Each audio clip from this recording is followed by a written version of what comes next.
Surat police દ્વારા આગામી તહેવારો પહેલા કાયદો અને વ્યવસ્થા કડક કરવા પાલ વિસ્તારમાં પાનના ગલ્લાઓ અને ગાર્ડનો પર પોલીસે સરપ્રાઇઝ ચેકિંગ હાથ ધર્યું હતું. પોલીસની અચાનક ચેકિંગથી ગુનેગારોમાં ફફડાટ ફેલાયો છે. સુરત શહેરમાં આગામી તહેવાર દરમિયાન કાયદો અને વ્યવસ્થા સુરક્ષિત રાખવાના હેતુથી પોલીસ ઝોન 7ના અંતર્ગત આવતા પાલ પોલીસ સ્ટેશન વિસ્તારમાં પોલીસ ટીમ દ્વારા સરપ્રાઇઝ ચેકિંગ કાર્યવાહી હાથ ધરવામાં આવી હતી.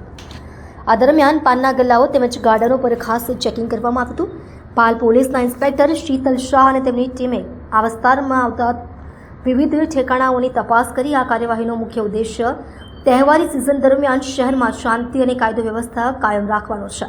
પોલીસ અધિકારીઓએ આ સરપ્રાઇઝ ચેકિંગ દ્વારા કોઈપણ પ્રકારની ગેરકાયદેસર વ્યવસ્થા અથવા ગેરહાજરી રોકવાનો પ્રયત્ન કર્યો છે. પોલીસના વરિષ્ઠ અધિકારીએ જણાવ્યું હતું કે આવી કાર્યવાહી ચાલુ રહેશે અને કાયદાનો ભંગ કરનારા વિરુદ્ધ કડક કાર્યવાહી કરવામાં આવશે. તહેવારોના સમયગાળા દરમિયાન નાગરિકોની સુરક્ષા અને શાંતિ સુનિશ્ચિત કરવા પોલીસ દ્વારા સતત પગલાં લેવાશે તેમ જણાવવામાં આવ્યું છે.